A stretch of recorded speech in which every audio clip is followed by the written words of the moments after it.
Welcome to episode 83 of the PHP Town Hall, Getting Hit by Cars. My name is Matt, and with me is Ben. We took a little bit of a vacation because life is hard, and I got hit by a car. So, we're back. Ben, how's it going? Hey, it's good, man. I have not been hit by a car recently, so I'm feeling pretty spry over here. How you doing? Good, good, good, good. It sucked. It was terrible. Actually, it was really funny now that I look back on it. So what you been up to? I don't think we can leave it at that. Like, give us the rundown. Like, how big was the car? Who won the fight? All that. All right, so man, all right, so it was a Saturday morning. Yeah, so it was Saturday morning. It was so the area is right. So in Nashville, we have a bunch of greenways which are super awesome, but one of them is being torn up because they're doing construction right there. And so I had already gone out and went to an area of our greenway which we have like an abandoned air park. So like back in the day when country music stars would fly into Nashville, instead of flying into like our main airport, they'd fly into this little airport and sneak to the Opry, which is kind of cool. But now it's part of the Greenway. We do laps and stuff like that. Like I'd already gone over there. I was 25 miles in. I was actually feeling really good too, which is what really pissed me off. And the Greenway, like I said, was torn up, so I was on the road where I'm usually pretty comfortable riding, anyways. But the road I was on, I did not have a stop sign. The lady who was on the cross street did have a stop sign. She decided that it was a suggestion, not a law, and ran right through the stop sign and was turning to take me on head, like turning to like being the opposite side of the road as me. Cut way too far in, and I got incredibly lucky because the way she hit me, like it the car scooped me onto the hood of her car, and then I like Chuck Norris style rolled off the car onto the road and was able to get up and walk away. I think I left a fat ass dent on her hood as a reminder to Like an do that. actual ass-shaped dent in her hood, or No, because my shoulder took the brunt of the impact, so it was probably my shoulder is what did it. Um, no, so like I laid on the ground for a minute trying to like come to grips with what happened. She got out of the car. She was panicked. I mean, I didn't. The cyclist will probably hate me for this. I let her off the hook. I did not call the cops. We're in Tennessee, where COVID is currently we're number one in the country, I think. So our hospitals are super overwhelmed as it is, and so um, I stood up, strung together a series of expletives that would make Phil Sturgeon blush, um, and yelled at her for a solid 15 minutes, and then just told her to go away. They didn't get her name or anything. She was it's like the stereotyper. She was like a young white girl. She was driving a Honda Accord from 2 or 3 series ago. So I'm gonna guess that she's probably fresh out of college, doesn't have a lot of money. I didn't want to like jack her insurance up or anything. And like I said, I'm fine for the most part. Like nothing really happened. But yeah, so 8,000 miles riding since I like actually started riding a bike. First time I got hit by a car, it was great. We ended up taking my bike to the bike shop because the only damage my bike suffered was the back tire or the back wheel got bent, and they were able to straighten it up at the bike shop. And I was on the phone with my mother. Kieran walked my bike into the shop, and they were immediately like, "What are you doing with Matt's bike?" And she told him the story. And then when I walked in, she was kind of asking questions, and they were like, "Oh yeah, I've been hit." Another guy was like, "I've been hit too," and she was just kind of like, "Oh, you're fine, you'll live." So that's basically the story of getting hit by a car. It's interesting. all right? No residual effects a few days later. I mean, so not really. So God, people are gonna get really mad at me here. So for one, I was wearing a helmet, and you should always wear a helmet when you're riding a bike.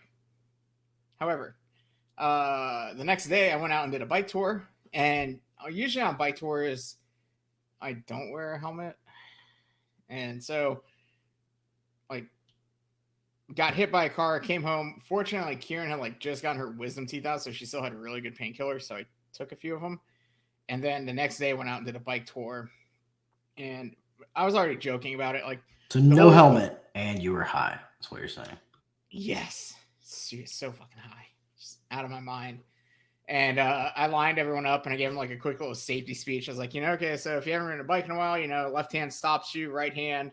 If you push it too hard, the brake, it'll flip you over the handlebars. So don't do that kind of thing. I was like, and also I got hit by a car yesterday, so we have about 24 hours of immunity left. So, and like the horrified looks of some of the people were just, it was awesome.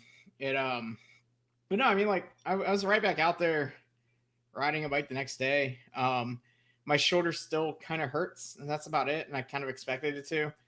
I I'm lucky. I'm like I've known people who were like I haven't known people, but like there's been stories of people who've gotten hit and died.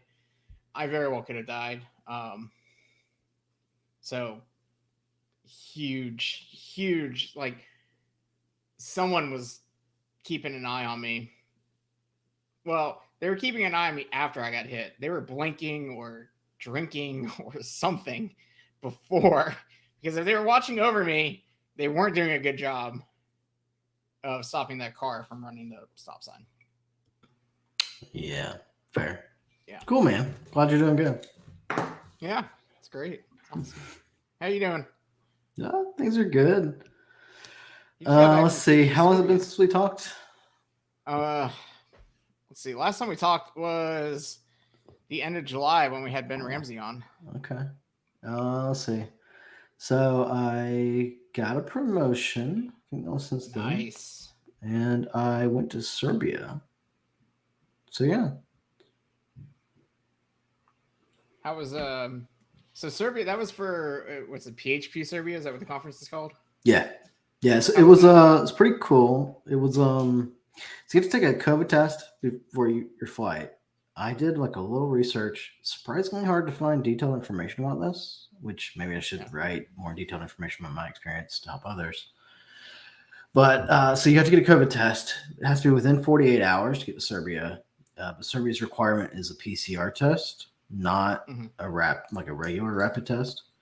So I got a PCR 36 hours before my flight because it's the soonest one I could schedule, or within the window. Yeah. Results didn't come back in time for the check-in for the flight. Apparently, you can't even check in for the flight until you have your test results. So I waited a while. I got there like 3 hours early, so I figured it'd be a pain in the ass. And then, so I'm researching whatever, and there's a rapid PCR place near the Atlanta airport. So I rushed over there, in my car, got a rapid PCR. Just like $300, by the way, which I'm still salty about. Yeah, I bet. It came in 30 minutes before my flight, and they checked me in, and they were reluctant to even check me in, but they did. And then I had to run to my gate, through an international check-in. It was super stressful, but I got there. I was the last person aboard, but I made it. You're that guy on the airplane, and you're like, "Excuse me, sorry," and everyone else is glaring at you. You're like, "You better sit down, man." Yeah, exactly. That's so good. How was it? I mean, that was post. Well, we're not post COVID, but that's like your first conference in the COVID era, right? Yeah. So the travel was probably weirder than the conference. Just wearing a mask the whole flight, and just it's kind of a weird thing traveling during COVID, being around people, all that. Serbia was great though. The people there, super nice. I've never been to Eastern Europe before. So I got there a few days early, and just every day I would just go walk 5 miles and go explore, find some good food, something like that. And then the conference started and hung out with organizers and people from the conference the whole time. Conference was good. They were a little disappointed at the size of it. I guess in past years it's been 700 people. This year I think it was a little over 100 maybe. I was still pretty impressed. It was a very well-run conference. Actually, the week before the conference, all but one of the organizers got COVID. And so there was one organizer running the whole conference. And I was just shocked that they pulled off as good of a conference as they did. I mean, someone who's run a conference, it's hard even with multiple people. So that's impressive that they did that. Yeah, it was cool. Thing that stood out was they introduced me to Rakia, which is their like a local moonshine, a plum brandy moonshine, and it's Plum pretty brandy. delicious. Interesting. Did you They bring any ordered it back? at dinner, and I don't want to pay attention. I was talking to somebody next to me, so I got the shot of Rakia, and I shot it, and I'm talking to the guy, and I look over, and everybody's sipping theirs, and I'm like, oh, is this not it's not like a shooting situation? One more, please. I need another one now.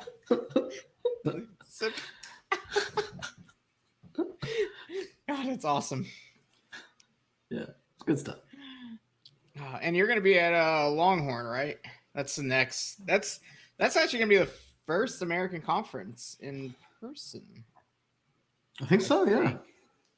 I think so. Like all the Laracons have been online. There was no sunshine this year. Longhorn kept moving back because they wanted to be in person. And I don't.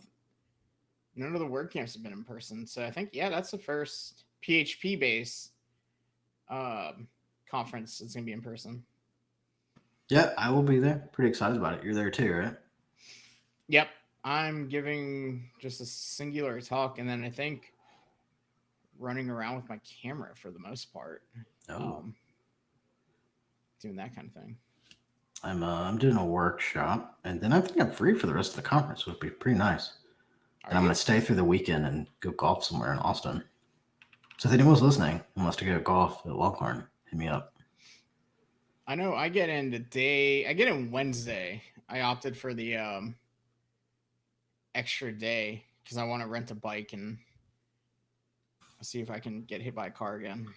I believe that's when I get it too. Workshops are Thursday, right? Yeah, I'm looking at the schedule. Yeah, dude, you're just giving a workshop and you're done. Yeah, man. I'm gonna have fun. That's easy. That's legit. Mm-hmm. Mastering or passing the technical interview. I might actually go to a talk or two. I'll wake up in time. I mean, you could. There are some really good talks, like leveling up your code quality with Joe Claremont. I know he does a lot of stuff around that. That should be really interesting. Jeremy Lindblom is there doing Bref serverless and AWS Lambda. That's that's kind of like that's the new hotness right now is serverless and Lambdas. And then Sarah Goldman, still banned from Twitter, still in Twitter exile. She's giving one or two talks. I'm not exactly I think one talk, and it's basically just all about how PHP is made, which personally, I find that interesting. Even though I don't really understand C, I don't totally understand how that code base works. She just does an awesome job of breaking down the actual language code and how it all works, and kind of gives you that false sense of confidence that I could totally learn C and do this too. I'm pretty excited to see Sarah. It's been a while. She's been banned from social media, and then she stood us up for that one episode she was supposed to be on. That's right, she did. Yeah. We might, enemy of the show, Sarah Goldman. We might have to do a live at a conference podcast while we're there. I'd like to, but if people get COVID, it's going to be our fault. So seems a little risky. Make them sign waivers? We all sit in our hotel rooms and do it at the same time, separately. I mean, not the same feel. To be fair, you're doing it from Georgia and I'm doing it from Tennessee. It's the same thing. It's fair. Yeah, I'm pretty excited to see Taylor's talk. I don't think I've seen Taylor give a talk outside of a Laracon. I've never that'll be met interesting. Taylor. You've never met Taylor? I've never been in the same room as Taylor Otwell. So technically, to be fair, you don't know that I'm not Taylor Otwell. He's very tall. Okay, you know what? No, I mean, the only other non-Laracon conference I think he's been to is PHP World back 24, I want to say 20. Oh, in DC. I think I might have been there. I think he would. Did And he I think talk? he was just giving a Laravel talk too. It wasn't a keynote Okay. or anything. It was just kind of like here's Laravel. Back when PHP World is very much focused on like a WordPress track, a Drupal track, a frameworks track, a package track, that kind of thing. All right. And I think I was just getting started back in 2014. Like I really was still like taking all the online courses. Speaking of that whole Team Treehouse situation, that's Oh fun. yeah, I don't know if you've seen we could that. definitely touch on that. But so like that was right before my time, and then we were supposed to go to Laracon last year when it was in Atlanta at the aquarium before Oh COVID yeah. like turned it all down. And finding out like we went to the aquarium over Father's Day weekend, and I was like, oh hey, here's the ballroom where we could have had a conference. That would have been really I had cool. some friends that got engaged at the aquarium. They like held up a sign inside the tank. That's cool. Like the divers did. Yeah, That's pretty neat. it That's was cool. different. They got divorced like 9 months later, so less cool now in hindsight. Okay, well, that took a turn. Okay, we brought my mom and my dad, freshly divorced, and my mom's boyfriend to the aquarium for Father's Day. So that was cool. Awkward as fuck. Yeah. So, what talk are you giving there? I'm giving a talk about the practice of design first API or design first API practices with OpenAPI. Basically, just like instead of like putting your hands on a keyboard and developing an endpoint and being like, oh, we missed this or we missed this or we don't need this, like how you can take your OpenAPI specification document and work on it with both other developers, testers, ops, and also the C-suite or the managerial suite, and kind of work through common problems, common roadblocks, and kind of cut your development time down because you've kind of worked through some of those problems earlier on in the process. And I talk about like the tool chain and tools you can use with mocking and stuff like that. Do you mention stoplight? And if so, does Phil give you a kickback? I probably will because they are the best tooling, and no, he does not give me a kickback. That's it's an opportunity. I feel like you at least deserve a case of cider. I think they owe me like $800 from past podcasts that they haven't paid me for. It's okay. Taylor owes us $10,000 by now. I am glad you brought that up. It wasn't me this time. Jared has told me that I'm not allowed to troll Taylor because we're Laravel partners now and we have to behave ourselves. So I cannot walk up to Taylor at the conference and be like, money, please. Random weird Laravel thing today. So I haven't used Laravel in, I don't know, 2 years or something. I don't know. Anyway, so I'm talking to Lee Tingum. Do you know Lee? Yeah. Or it might be Tingum.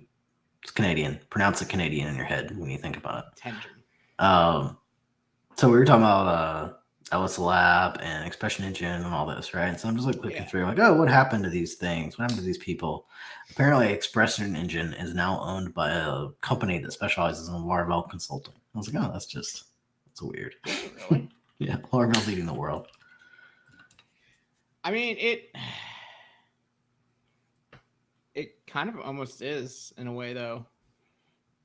I don't know if that's a good thing or a bad thing. It's got to be good. Progress is usually good.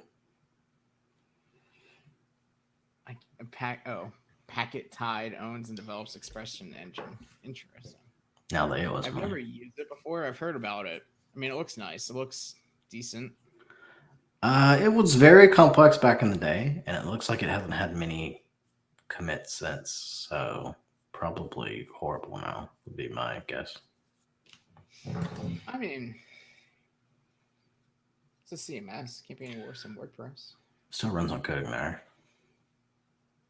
Wow. And they say the dead can't re-rise. Look at it. So Code Igniter is a framework that just won't die. it's probably on the Coding Igniter 2 as well. Who knows? Are they still developing Code Igniter? Yes, Coding Igniter 4. The project's been through some hurdles. So BCIT, the British Columbia Institute of Technology, took up the project after Il's Lab dumped it or sold it, whatever happened there. That was ran by John Perry, and it's done some work. There's a project lead that's running version 4, but kind of in the process, John Perry passed away. And so that left the project in kind of the weird spot. The main developer did step up to take over the project and is now leading that. And there's still development happening on version 4, but it from my perspective, it slowed down the project a bit, but now it's kind of back on track. I never met him, but sorry to hear he passed away. But it is good that someone has kind of picked up. I think more diversity in the framework space isn't necessarily a bad thing. Like I know there was a point where it was like framework madness through the PHP ecosystem, but it is nice to kind of have competing ideas and options available. Like I like Laravel. Laravel is a fine framework. I use it for my day job. I get paid to use it, but it's fun to use Symfony every once in a while too, just to have a different point of view on how things are done, just to keep it fresh and keep your skills up to date. Yeah, totally. I've been writing a lot of Python lately, and it's been really nice. It's nice that it's, I don't want to say less structured than PHP, but maybe less dogmatic than PHP about kind of class structures and file pathing. And I complain all the time. Modern PHP feels more like Java than old school PHP most of the time. And Python felt a little more like old school PHP, which is kind of refreshing. Interesting. I would say I haven't written Python in like 10 years. So maybe I'm just writing really bad Python. It's very possible. Also, I'm writing Python 3 now, so 2.7, whatever it was I wrote last. And so I cannot get my brain to comprehend that a print command needs parentheses now because it didn't used to. It used to just call print as a top order function. But yeah, that's my main problem with it. So that's a pretty low priority problem, I would say. Yeah, for all the problems you could have with Python, that is pretty low on the scale. Although I do remember I went to a Python meetup here one day, and they had in their print function, they had like the F parentheses, I guess, I think F was just like a string function. Mm-hmm. And I thought it was a typo. So I called it out. I was like, is that a typo? And they're like, no. And I'm like, okay, well. It's a weird syntax too, right? 'Cause it's not actually like a function. It's like F and then string. Yeah. I was like, what? That seems like a typo, but no, it's a full-blown string syntax. I was just like, okay, it's interesting. But I remember PHP, like there was always like that debate between like, does PHP want to move towards JavaScript or Java? Mm-hmm. And it feels like the Java side clearly has won almost. Yeah, I wouldn't even say like from the language side it won. The language is still pretty flexible, but it's the convention side Java won, right? The language is still as flexible as you want it to be. You don't have to use type, like even if you're using PHP 8, you don't have to use the typed properties. You don't have to use the new match syntax or anything like that. You don't have to use the JIT. You don't have to use any of those kind of Java-y things, but they are there if you want them. And it seems like it's definitely pushing the language towards a more Java-ish, what's the word I'm looking for? Paradigm. Yeah. No, that's a very, very fair point. And it's, I don't know, it's almost hard for me to verbalize kind of my feelings about it because in a way I love it, right? Like I really do love a lot of the shorter syntax we have now. A lot of the, like the JIT is pretty cool. Opcache was game changing, right? Like there's a lot of great innovations. Namespaces I couldn't live without anymore, right? But I don't know. It does feel like we're taking a step backwards when it takes 20 files to do something pretty simple that could be done in like 10 lines of code. I mean, and that is a great point, and I know that's been a sticking point for the longest time. I mean, almost to rehash at the visual debt debate of 5 years ago, 4 years ago, whatever that was, whenever Yeah. we debated about. I mean, at first it was like, you had your properties above the constructor, and you had to have the dock walk kind of initializing each type the property was, and then um, you could type the properties in a constructor, and then you had to assign the properties to the constructor values. And I mean, if you have like a factory class or even just a service class, that could be 20 lines of code, 30 lines of code, Mm-hmm. and in your IDE, which when you run it on a server, that's meaningless. But when you're on like just a monitor, like if you're on like a 13-inch MacBook, that's space, that's real estate Mm-hmm. to keep scrolling back and forth onto. So I do like that like type property solves that in a way because you don't have to Yeah. do the doc blocks anymore. And I like the doc. I like type properties. I like typing type safety just in general because I know there's an added check on the code that I write, and I can kind of successfully deploy on a Friday, knowing that if I break something, it's gonna get caught earlier. But I mean, like you said, like sometimes just down and dirty passing inputs into a function and kind of YOLOing it. There is a certain kind of beauty to that. Yeah, I guess what I do appreciate from PHP is that you can do both, right? Like we do have pretty flexible duck typing if you don't want to use strict Yeah. types, but then can also use strict types. I think what we don't do a lot of, and maybe it's just the projects I've been a part of, is both, right? Like most projects are all one or the other. The projects that tend to be all one or the other to me are kind of like the worst of both worlds. I think Yeah. it is worth like actually thinking through like what do I need here, and then just making a smart decision about it, not like being dogmatic about either choice. Mm-hmm. So if you're writing like a script to do something kind of quick and dirty, maybe you don't need full strict typing on that. But if you're writing a library to be consumed by others, you probably do need strict typing on that. I mean, it's like kind of like what I do. Like, so right now I have to ingest a massive CSV for an e-commerce project, and it has relationship. Like, I have to parse all the relationships and stuff like that. And at first, it's just get the import working, figure out all the fields, map them, move on with my life. After I get it working, then I'll start going back and be like, okay, this block can be its own function over here. This block can be moved out here. We can start typing this and know it's gonna be okay. So it's like almost like a mix of the best of both worlds, like the down and dirty PHP. Just get it working, see it go from CSV file to database. We're good. Okay, now how can we add the checks around? And it's almost like some people almost want to be in one corner or the other, like writing the import with full type safety out of the gate only slows you down. But then at the same time, writing the CSV import with no type safety, no checking, nothing whatsoever, allows for someone to upload a CSV that might be broken and just utterly destroy your entire application. Yeah, that's pretty close to the process I usually follow. You should do it pretty rough. Kind of feel about TDD too. I never do TDD. Yeah. I always like at least mock out pretty basic ideas of the app first because it's hard for me to reason about what I want to do until I start doing the thing. Yeah. Then once I have it somewhat kind of brokenly working, then I start working on tests and types and really cleaning it up kind of from both sides there. So yeah, I like that approach.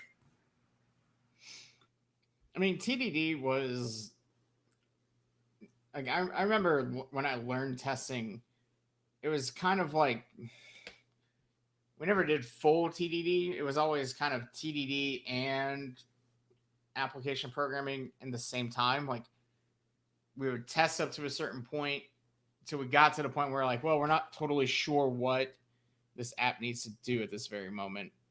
So we go to the app code, follow the paths, figure out, okay, this is the right path. This is what we need to do.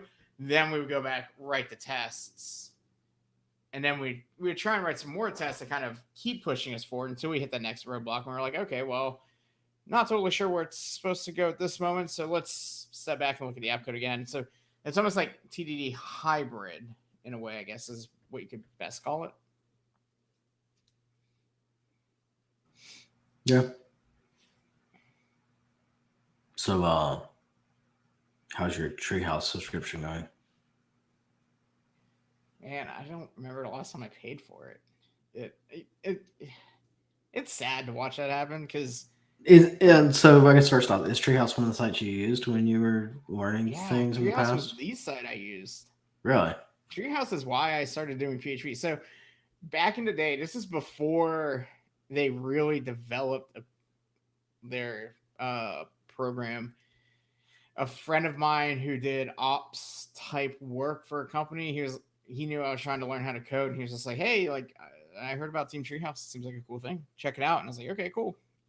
I think it was like $25 a month or something like that. And I was just like I watched a few videos. It's like, yeah, this seems worth it. Bye. And they had a whole course from HTML to PHP of building an e-commerce store and a shopping cart.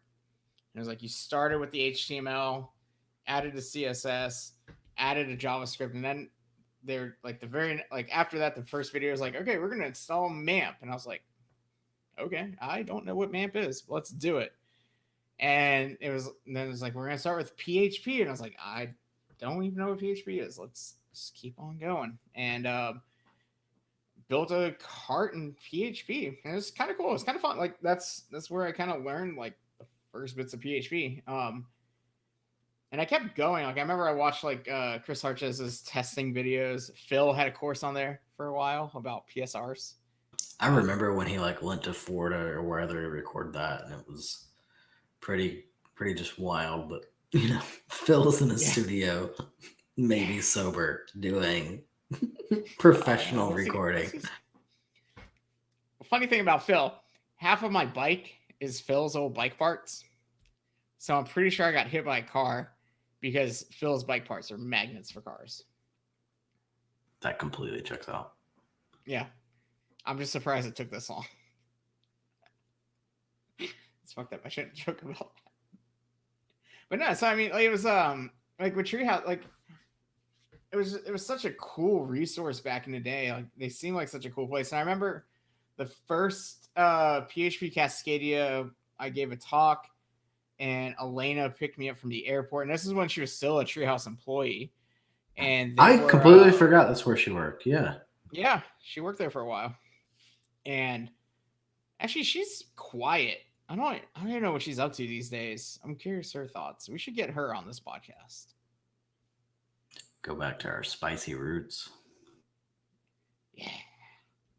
Um, but so like I remember she picked me and a bunch of other people up from the airport that day and took us to the Treehouse offices in Portland. And of course, I was just like, "Oh, damn! This is super cool." Like, thanks to y'all, like thanks partly to y'all, I have a career in this whole thing because like all the videos that y'all created, um, and it was so cool being in the offices like in that area, and so starting to see the inklings of what transpired over the past couple of days with like the not only the layouts but like the no severance, the month's notice. It's all fucked up, really. Like there's no better way to say it. Like especially because if you think about it, like so many people, like I mean, I'm sure everyone's probably at this point heard of the whole what's it called, the Great Resignation. It's kind of going on right now. People are like resigning from different jobs, resigning from jobs that suck, changing careers because they can, because remote work is now a bigger option. Like you would think that they would be at the forefront of the whole reskilling of America in the world, to be fair, into a career that is clearly in demand, clearly a step up from a lot of jobs in terms of pay, benefits, culture, and types of projects you'd be working on, and yet somehow they are in last place. Yeah, so I think it's been I think the hardest part for me, I can always understand like layoffs happen. Companies go through hard times. Yeah. There's no good way to handle that for the most part, right? There's no way that leaves people happy. Um, No. it sucks for everyone involved. A lot of times, a big layoff is the best way, rather than just like slowly losing people over time. So that it happens. The even though like month notice and no severance, it's not great, but it's not horrible, right? Like it's more than 2 weeks that most companies give. Um, it's a good market for people in tech, so it's probably okay. I think the biggest problem to me has just been the lack of transparency, right? Like, there's been no open discussions about it. There's been no like that I've seen, no blog post talking about the problem, no helping those people get their next job, which I would totally Yeah. expect Ryan to be out there doing, like really advocating for those people, trying to help them land the next gig, talking openly about what's happening in the company, all that. All I've seen is pretty much quiet, a couple posts here and there, and then a lot of blocking the old employees on Twitter anytime they reference the company, and that's I saw just that very too. And that disappointing. like the blocking of the employees on Twitter, I think, is probably the most egregious thing because I mean, yeah, it might have been Ryan's idea to start this company, and obviously he was the leader who took it from nothing to something. But I mean, without Elena, and a few other people that like, I know a few other people who've worked there. I don't want to just blindly name names, but we both know Elena, and Elena is big in our community, so I'm comfortable naming her. But like, without those people, Treehouse wouldn't be a thing. Like, Elena was at the forefront of their PHP curriculum. Like, how many people in our community can point to her as a source of knowledge and a source of inspiration because of what she did? And the fact that he's just going around and blocking people on Twitter instead of having that hard conversation, instead of posting any sort of, you know, even just like typing out a note in his phone and posting the image to Twitter and being like, hey, sorry, shit sucks. And apparently he has a boat on order that he's waiting on in Connecticut because he moved to Connecticut from Portland. And so, yeah, it's, yeah, like just the transparency would have been good. Obviously, waiting on a boat while you're laying people off with no severance kind of is a bad look, but you can get around that if you're open and you're honest about what's going on. And I feel like that's really where companies fall down really often. Yeah. But I mean, I guess there's the other side of that. If your reasons suck and you're like, base camp, then maybe not being transparent is a good idea because they didn't help themselves. And yet somehow they're still in business. Yeah. I mean, my biggest theory there is just customers either don't care or no, right? Like StreamYard. We're using StreamYard to stream this. I have no idea about the internal politics at StreamYard or their staffing decisions. Like it's a tool I I use don't to know, but get a like job they done. haven't like made it public either. Like I'm pretty sure if StreamYard came out and was like some hot take I don't agree with, to keep it as vague as possible, like, and like we pretty much see eye to eye on what seems like most things. Like, I think if they came out with a hot take that we were both like, oh man, that's terrible, we'd probably move it, Oh, totally. Yeah, if there's but yeah. because we don't know. I don't know. I guess like Basecamp, it's I don't know how easy it is to move all of your stuff off of Basecamp though. If you have like Yeah, it's true. years of It's a historical very like data. unique too way of managing projects. So I don't think there's another Yeah, like system that would easily fit to that. I mean, that's that, another that could topic be it. too. Who the fuck likes Basecamp? I've tried it several times, and it is like the worst workflow, especially as an engineer, that I've ever seen. I think a better topic is what constitutes a good project management tool at this point. Like Trello, maybe. You don't really hear anyone dunk on Trello. Everyone hates Jira. So we had a meeting Uh, today. It's me and another engineer. We're working on a project with another engineer and another team, and we were talking about, we need to plan our next steps, and we're both like, I'm not using Jira. Like that's what we use as a company. Like we're not doing this in Jira. We just wrote a Google Doc with like a bunch of bullet points. We use something called Hive, and I think that we've all revolted enough that they're like, okay, Hive is not working, so we're gonna find something else. And I'm like, can we just use GitHub? Like they have a Kanban board. It's good enough. GitHub isn't great either. Unless they've It's updated great. it, they're like sharing data between projects was kind of rough last time I tried it. It's almost like you need to consume their API and crunch the data in between different projects to see like your actual I did velocity. actually see a tool that did that. It was like a UI on top of GitHub issues, which was interesting. It was just a Kanban board on top of issues. Yeah. I mean, I don't know. Like we use Jira on this new project, so that's what the company we're working with uses, and I don't know, it's not terrible. Like we're using it only as an issue tracker though. We're not doing like the whole burn down rate or anything like that. It's just purely a here's an issue, here's the swim lanes, which in that respect it's not terrible. Yeah, they all suck. I can't, like, I'm thinking back on my career. I've never been happy with any of them, really. Yeah, I'm trying like what else have I used? Like we used Jira at Open Sky. Um I don't remember what we used at Bernard. And I think at Tandem we used Trello. Maybe? I don't know. I'm sure if Jacques listens to this, he'll text me and tell me what we actually used. I'm actually Googling, like, I want to say it was Asana that I used before that I actually liked. No, it was Fogbugs that I used. I actually liked using. Fogbucks? Uh, yeah, it was, I think it was Joel Spolsky's company used to run this, and then they sold it. Didn't they also like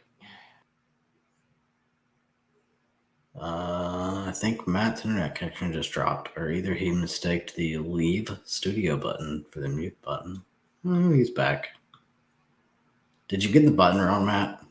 no the trackpad didn't work. It's the mouse's fault, sure. No, I was trying to scroll back to Safari and I was gonna Google because I thought didn't his company end up getting sold to whoever owns Trello? Maybe, yeah. I don't know. So I think he went all in on Stack Overflow, right? Isn't he doing that full time now? Well, even if he is, that's owned by Microsoft these days. Is that true? I think so. I don't think so. I'm pretty say sure they you're bought wrong. Stack Overflow. We're both frantically Googling in the midst of the podcast. This is great listening experience right here. Hell yeah. Well, Nope. whatever. The owner is Prosus. Wherever the fuck that is. It was created by Jeff Outlet and Joel Sprosky. Good old Stack Overflow. It's been a while Yeah, since so I've been on there. Fogbugs was cool. Like, I actually enjoyed it as a user. It was kind of funny as an engineer, though, because Spolsky was a thought leader in the space early on, right? Had tons of blog posts and all that. One of his blog posts was about, like, don't reinvent the wheel, blah, blah, blah. But then Fogbugs was actually written on like a proprietary programming language that they invented in house. It was like, so no one listens to their own advice, I see. I guess my question would be, I mean, this is a huge open-ended topic. Is like, from an engineering standpoint, what is the ideal project management tool? Because like every time you bring it up, whether you're at a conference, a meetup, just on Twitter, it doesn't really matter. You mentioned project management, and everyone's like, "I've tried this tool and it sucks. I hate this tool. Haven't tried this tool, but we don't think it would work." There's never like this is the tool you need to try in that regard. It's always tools that suck or tools we haven't tried but we think will suck, and it never seems to there does not seem to be a tool that engineers think are good for project management? I think part of the problem is that project management in general isn't a great fit for engineering in the ways we think about it, right? Like, Right. think about project management as like a list of tasks to do by a deadline. That's just not a good fit for software engineering in general. Software engineering is like there's research tasks and there's trying things out and there's POCs and at some point there's actually a production ready product and none of those things follow like an exact path or an exact deadline. Yeah. So I guess if you did it, I would want like a completely different UI for management and product and all that versus engineers. And the engineering UI would probably be similar to what you see at GitHub, where it's pretty simple, just issues. Yeah. But then I think everyone else would want a more complex UI. Well, I mean, it's funny you mention that because so the meeting I had right before this, like, I gave my update, and so the thing I'm working on, like I mentioned, is this massive CSV, and I mean, to use like the Laravel terms, like we have our one model and then multiple relationships that we have to relate all the data back to, and we're gonna have multiple. I mean, this is gonna end up being like 40,000 rows in one table with all the child relationships. So it's going to be massive. And I only have a subset of data to work with. And so I'm giving my update and I'm just like, well, I got the CSV of data, test data right now. So I'm hoping that by the end of tomorrow, 24 hours from the update, I will have a better idea of like how far along I actually am. Like I imagine that some of it will be super easy, and I imagine some of it will be super hard. And we kept talking, and finally, like 50 minutes into the meeting, the CEO was like, "Okay, I need a can we just have like a stat like where is everybody and what can we expect from everyone?" He's like, "And I know things are going to come up, but like where like looking at the spreadsheet, like where is the project?" In that regard, and I think like that brings up a good point where it's like from an engineering point of view and a project management, like I think I will have this thing done in 24 hours ish, but I know something's going to come up, but I can't quantify that to people who are not engineers because they don't totally understand the fact that like a brick wall is going to appear at hour 11 as I expect it to. Yeah, that's always the trouble, right? Because there's going to be things that you think will take 5 hours that take one. And there's going to be things you think take one that take 400, Yeah. right? And it's Exactly. like, back when I was a manager, I used to always just buffer most people's estimates a certain amount. And I would kind of have an idea of how underestimated they usually were. But there was no person that actually overestimated, including myself, right? So like generally, even myself, I would 3x whatever the estimate was before I told any stakeholders. Because of that, like you just don't know where the hurdles are. I mean, I think the rule I always added when I was asked for direct estimates was like whatever it is, times it by 3. So if I thought it was 3 hours, I would say 9 hours. With the like basically because it's like like you said, something that I think is going to take 3 hours, I'm probably going to run into a roadblock, and I need to add the appropriate amount of time to get around that. And it's, but like the people who are technically paying my salary who want this feature in production to make more money don't want to accept that in a certain capacity. Like they don't want to accept that like it's going to take longer than what they think it's going to take, because that to them sounds like more of a money sink than anything else. It's I mean, like the whole concept of software estimation is a podcast into itself, and it sucks. Like I can't think of a better word to say. That's actually like really not a bad idea for a podcast, because that is something throughout my career. I guess when I was early in my career, I would try to give exact estimates of what I thought it would take, and that made management happy. But oftentimes it would go over. And so what I would do instead is probably just work a lot to try to still meet that estimate. And like it was an estimate. It wasn't like a set in stone thing. Why am I working my ass off to try to meet this thing that was just a guess from me? But I felt that pressure because it's an estimate I provided. So like as I progressed through my career, I did get better at just like No, that was the estimate, right? Like I buffered it, whatever. There's some room there, but you're not going to meet all of them. That's just how it works. Like you get some early, you get some late. Um, so I kind of wish there was more mentorship, I guess, in our industry over that because I think that does lead to a lot of burnout and just a lot of overtime Yeah. because we feel this kind of pressure from management and product or whoever to meet a certain deadline or a certain estimate, and it's just not how it works. That's not how our work goes. No, and I remember when I was at Open Sky, I remember one of the first things they told me was like, we estimate like the management layer, like the engineering management layer, estimated times that they thought was appropriate for a ticket.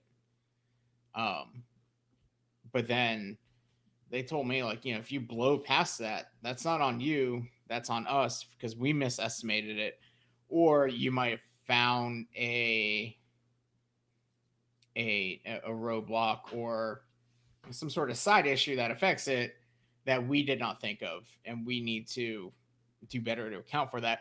And even knowing that still burned me out because I would see 12 as the estimate, 12 hours, and be like, I've gotta hit that time, versus knowing that like, it's totally cool to not blow past it. Like I can't just spend 144 hours on a 12-hour ticket or something like that. But there was like, it was okay to go over on it because they knew that things were going to happen. And yet, and still in my head, I was like, no, no, no, got to hit it, got to do it. Come in early, stay late, work at home, do that. It's that word estimate. Like we hear estimate, and we think super rough guess that may or may not be remotely correct, and yet other people hear estimate and think that is set in stone, and we will burn people at the stake if it is not met. And I think that's really where everything falls apart. I can sort of get it, right? If I paid someone to do a repair on my house and their estimate is $1,000, and then they give me a bill for $10,000, I'm gonna be pretty upset, right? But also it does Right. go back to like if $200 into the work, they come back and say, "Hey, I found this thing. It looks like it's gonna be this much bigger. Here's the new estimate." I'm not really gonna be mad then. So I think there is kind of the culture we can ingrain there where as soon as there is a problem, we bring it up and re-advise our estimates. I think, and I 100% agree with you on that one. Because yeah, like if I mean, funny enough, like when I was getting Phil's parts put on my bike, I took it to the bike shop and they started putting it on, and then realized that I needed a different part. And they called me. Funny enough, I was on another bike, so I couldn't even answer. But they were just like, "Hey, your crank that you have, you actually need to. It doesn't match your frame. You need to buy another one." I was like, "Okay, cool." Like it's another $100, which like I didn't want to buy another crank, but whatever, fine. But they told me early enough in the process that it was fine, it was acceptable. And same thing, like if I was having someone do work on my car, on my house, and quote it for 1,000, they come back and say, "Hey, actually, I found this problem." I think the problem there though is general, like in your example, and I'm thinking of an example back when I lived with my parents. They were having built-in bookcases built into the walls, and I could totally see the guy coming back to my mom and being like, "Hey, like I'm $200 into this project, and the wiring does not fit the outlets that you picked, or something like that. We need to buy the right outlets, rewire it, whatever." You can see that that's a tangible thing. Like you can show my mom that, show how it doesn't work with the current setup, and even with her not knowing anything about electrical engineering, she knows that yeah, that's a problem. Whereas like if I go to a client and I'm like, "Hey, the database is totally messed up. The relationships are not set up the right way. That's going to cause an extra 6 hours of work." That's a little. I don't want to sound demeaning to non-technical people, but that is a little almost abstract in that way, and a little bit hard for certain non-technical, non-engineering staff members to kind of grasp. I think that's probably where the ultimate issue comes from is we're afraid to tell them these things because they may or may not understand the significance of the issue we've run into. Yeah, and it does get harder too because, like, especially as the problems get bigger and more ambiguous, it's not quite as linear as that, right? Because it's like Yeah. I just spent an hour on what I think is a typo, but I don't see the fucking typo. Like, I think this code should Right. work, and this code doesn't work, and I can give you an estimate because I might figure it out in the next minute, or it might take me the rest of the night. Who knows? Who knows? Those semicolons are really hard to find sometimes, or lack of semicolons. If it's JavaScript, it really could be either way. That language sucks, and it fucking sucks. And so, but I mean, but that's the thing is, it's like I've lost so many hours on typos, or I've lost hours because I was looking at the prod site and changing the staging site, and just did not realize I was looking at the prod site instead of the staging site. There's You also know? the like, this is scientific, but it's also some art mixed in, and so it's a hard concept to communicate. Sometimes I'm just not in the right headspace to be super productive, and I'm just not going to get much done, right? Like I could throw 4 hours at a problem right now, and it's just not going to make much progress. It's going to make maybe an hour of progress. Yeah. But if I'm in a different headspace the next day, I could throw 1 hour at something and make 8 hours of progress. And Yeah. it's you don't know what headspace you're going to be in at any given time, and that can be ruined in a second if you get a Slack that says, "Hey, can you jump on this meeting?" Right? Yeah. I mean, I've lost hours of work because I couldn't visualize something that I could not visualize the structure of the app the way I wanted to as I was trying to code it. And I've sat there for hours. I've whiteboarded it. I've thrown away many pieces of paper. I hop on a bike in 20 minutes and I'm like, I know exactly what it is. It's hard to quantify that type of thing too, because like it's almost like if you're trying to force something, it's never going to turn out the way you want it to. But it's like when you're not trying to think about it, you're not trying to like drill into something, and you're just relaxed and not at your computer. I can solve all the problems in the world. Like I totally get the headspace thing. That's one of the nicest things actually about like working from home during COVID for me has been there's not a ton to do, and so it's like or there's not a lot of commitments, I guess is the better way to say it. So Yeah. if I'm not in a good headspace or I'm struggling with something, I can just like go fuck off for 30 minutes, go walk the dog or walk around or Yeah. whatever, go make a coffee, and then just come back to it when I'm in a better headspace. And suddenly the problem's easier. And also, like, I probably don't have the commitment that night, so I can just work a little later to keep going while I'm in the right headspace. And it all evens out, right? Yeah. No, I mean, there's been so many times where I've been messaged like, "Hey, this is an issue. Can you look into it?" And I start looking into it, and I wrap my head around it and like basically like spin myself out trying to solve the problem, to where then I grab the leash for my dog and we take a lap around the apartment complex, and I come back and I'm just like, yeah, no, solved it. I know exactly what it is. That quick 20-minute walk around our building completely changed how I saw whatever it was I was trying to fix. I mean, and that is the cool. I hate to say the cool thing of COVID, but yeah, like not having commitments. Like I can stay up as late as I want to, which is very rarely past the hour of 9. It's fantastic. But like, I can also get up at 5 o'clock in the morning and be like, well, I don't have anything to do tonight, so I can start working because I just feel like it. And then around noon, take a couple hours to do errands or whatever I need to, spend a few hours later. But like that break is rejuvenating and gives you the kind of the refreshment that you need. And I hope we can keep that whenever we hit post COVID. Should be never. Yeah, I hope so. I'm sure it's also a privilege thing, right? Like I don't have kids. My wife is in nursing school, so she's busy. So there's just not a lot of other things for me to do. I can kind of make my own schedule.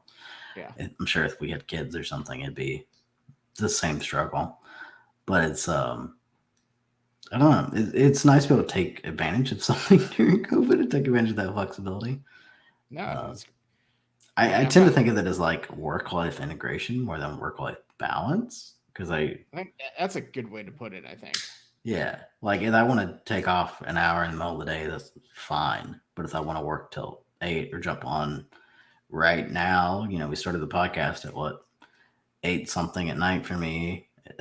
That's Yeah. fine too. Yeah. No, I mean, like I've ordered Lego sets and got them, the mail. And it's like, cool. I really want to build it now. So I can just kind of take a break. But also, I mean, like, that's also like a way to recharge and kind of give your brain almost it's not like giving your brain a break. It's just, it's giving your brain kind of time to reformulate the idea that you're struggling with. And it's like, so I'll sit at my desk building a Lego set that arrived in the mail, and then all of a sudden I'm like, I know exactly how to fix that problem. And as soon as I'm done with the Lego set, or even like sometimes I'll set the Lego set aside and start at least pseudo coding what I think the answer is, and then come back to it. And it's that privilege of we don't have kids either. We have a dog and a cat. I can, like you said, I can jump on at 5 o'clock in the morning if I want to. I can sleep in a little bit later if I want to. I can stay on later if I want to. I mean, like there is like the whole trying to protect my personal time in a way. Like I don't want work to integrate so deeply at 8 o'clock at night I can't read a book on the couch without Slack going off. But sometimes 8 o'clock at night is the perfect time to be working when no one else is on, and I can do the work I need to do without having to worry about people asking me to review pull requests or look at issues or things like that too. It's the integration of work right now that allows that flexibility that I hope we can maintain. Yeah, I agree. And I think we lose that if you end up working like a straight 9 hours and then Yeah. also coming back on at 8 o'clock to work a couple hours at night, right? And then it's no longer integration; it's just work taking over. Yeah. No, I'll stop to during the day to make bread. Like I'll get the starter Fucking going the night millennial. before. Dude, I know. I don't have any plants though, so I don't know if I'm really a millennial. I don't have any plants to keep alive. All of our plants are fake actually. That's the trick. They look real. Shit's so fake. I don't have to water them, and the cat can eat them, and she won't die. It's great. We bought this thing from Target. It's like a plastic tub, and you put it on your patio or your deck, and it's supposed to be like a little garden for apartments that you can't have the ground and everything. We didn't keep any of it alive. We had tomatoes, cucumbers, peppers, basil, cilantro, and something else, and nothing survived. I'm the best millennial. I'm so good. Are you and the cat getting along now? Oh, the cat loves me. She said I'll take the dog out in the morning and she goes back to bed. But then I'll just come I'll make coffee and come sit at the desk, and then usually what I do in the morning to really get going is I'll play some chess. Just either You haven't rank played or chess with me in a while, Matthew. I don't what platform are you on? We played before. We just haven't played in a while. You usually beat me. I know. I That's got why sick we of don't it. play anymore. I enjoy it. I don't know why Oh, you don't okay, enjoy that's cool. getting beat. As long as you enjoy it, whatever. No one cares about my feelings. I get hit by a car and all of a sudden, worthless. No, I'll throw on chess.com. I'll just throw a random 10-minute game and play 3 or 4 of them really, just because I find that it kind of it warms my brain up, if that makes sense. The coffee's good, it's great, it gets me going, but I'm fine losing chess matches, but like like from the first one to the last one, like I obviously get a little bit better in terms of my thinking. So then I'm like, okay, I can look at code without like sitting there like the Homer Simpson like drool coming out of my mouth, like oh, I don't know what's going on, kind of thing. Um, but then like the cat will jump on my desk, and so I'll put chess on my big monitor, and I'll find a YouTube video of birds she really likes, and she'll like I'll just put the birds over on the monitor, and then she'll just sit there and watch them. She'll like paw at my screen, try and catch birds. So long as she doesn't bring the claws out, then you're fine, right? She brings the murder mittens out all the damn time. On your screen? Yeah, on my screen. Dude, I can't even take like fingertips on my screens. I'm like, oh, don't do it. I mean, fortunately, like her murder mittens are not as oily as my hands, so there's no smudges on the screen.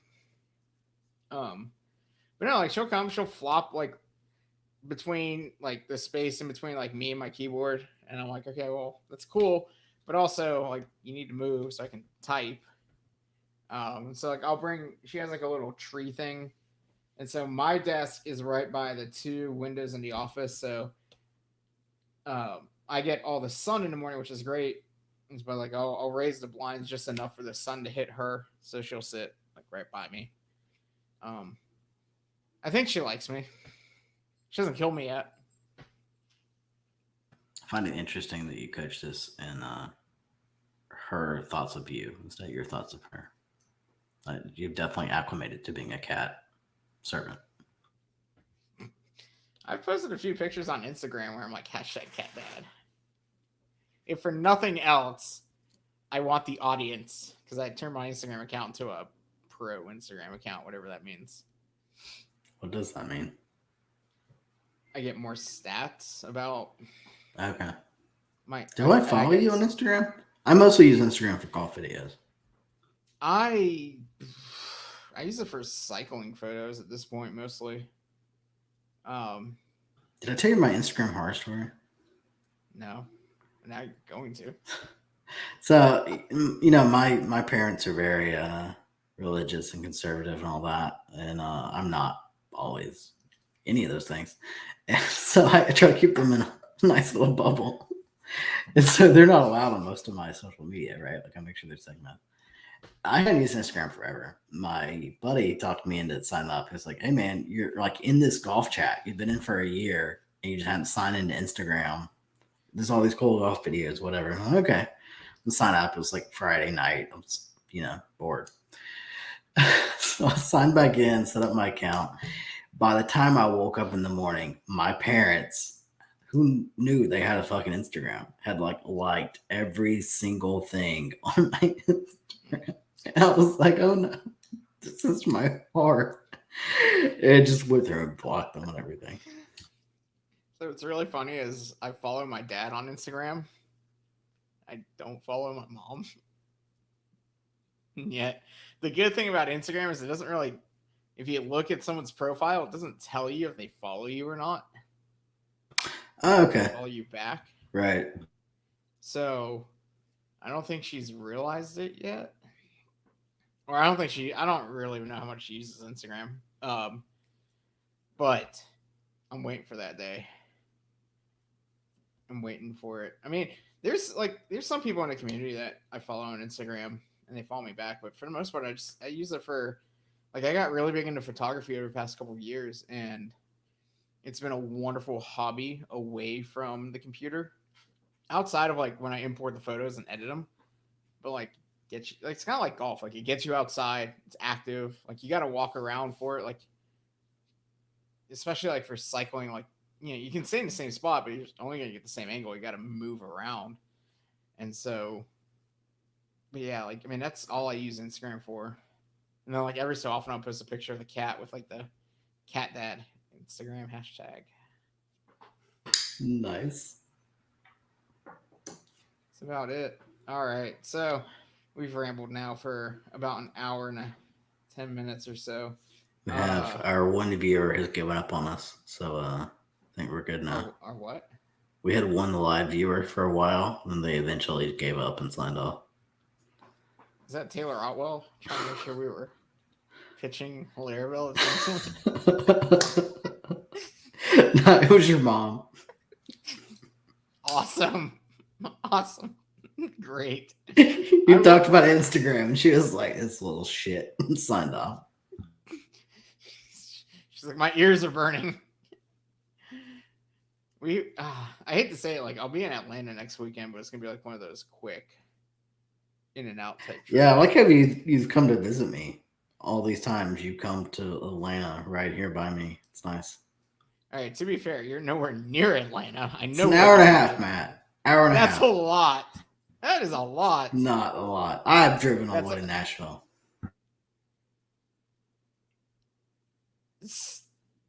Yeah. I mean, shit. Don't tell this to Phil. He'll make me bike to Atlanta. I mean, you wouldn't want to do that to the environment. So I have looked it up. There is the easiest route goes through Alabama down to the Silver Comet Trail, so it starts in Georgia, just north of Atlanta, and closest to Marietta. Goes about 70 miles to the border, and then about 30 miles into Alabama. Not exactly sure which major city it's by, but the idea would be basically follow 65 all the way down, pick up the Silver Comet, take it all the way in. And the Silver Comet's protected. It's all greenway. So I don't have to worry about cars or anything like that. The whole riding a bike in Alabama thing sounds like, I think it'd be fine. Like, I don't think I'd run into any issues, but it would be mostly like I'd have to really diligently plan it. The other route would be going down to Chattanooga and then down, but I would have to go over the mountains, and that would be a lot of work. It's gonna be a little cold up there too soon. The dream. Are you kidding? I love it. Yeah. We got like 3 feet of snow back in January, February, whenever that was. And I was giddy. I was so happy. It was so much fun. Yeah. I don't mind you. I hate being hot. It's funny. I went to Serbia and it's like 60 Fahrenheit and it's been 90 to 100 here, right? So I'm wearing shorts. I'm loving my life, wearing flip-flops, and everyone there is in like sweaters and coats, and they're all like, "Are you okay? Do you need a coat?" I'm like, "Nah, man, I'm loving this. This is great." That's like that when I went to Midwest PHP back in 2019. Yeah, 2019. I showed up in flip-flops and a hoodie for a snowstorm. And they're like, "Are you okay?" I'm like, "No, this is great. I'm alive." I remember Jason McCreary was there, and he had like a big old like Patagonia jacket, and like I just had my hoodie, like my soft, thin OSMI hoodie. And I was just like, "Nope, this is great. This feels like awesome." I will say, I mean, like the cool thing about COVID, I will say, like, because so many people are not traveling, it's like it does feel like the summers have been a little bit milder, at least here. I don't know what it's been like down there. Like I remember Georgia summers just suck in general, but yeah, it's been rough. Not as bad as some I remember, but it's I think it hit 100 a few times. Yeah, I mean, either way, you're an hour and a half away from the city, which puts you like another 40 minutes away from where I end up in Alpharetta, anyways. I hear a lot of excuses. Okay, fine. You know what? Next Friday, I'll be in town. You can come meet my dad. That's not what I want. I want you to drive down to Columbus. No, busy that day. Fuck you, man. We have to. I mean, we're driving from Nashville to Atlanta on Friday. What are you doing Saturday? It's my mom's birthday. That's the whole reason we're going. You don't want to go to that. That's the whole point we're going. You don't even follow her on Instagram. Look, man, I don't make the rules, okay? We got invited. Apparently, they're talking about marriage. Got a lot to talk about with my therapist next week. Can't wait. I got hit by a car. Mom's gonna get married. Other things happen. It was great. So All right, throw me a I'll bone give here, you man. like a 1 month delay, and then we'll talk about this again. Or just come up to Alpharetta. All right, well, you can do to make up for it. Come out to the golf trip we're planning in December with David Stanley and be our photographer. Boom. I threw that idea out and I've heard nothing about it. There's your invite right there. I need details. Give me details. I just bought a new lens. Like I can totally. Boom. Yeah, we'll talk offline so people don't show up. It would be, like I always joke, like if I ever get married, like my half of the aisle is gonna look like a PHP conference. Totally that's where all will. my Yeah. friends are.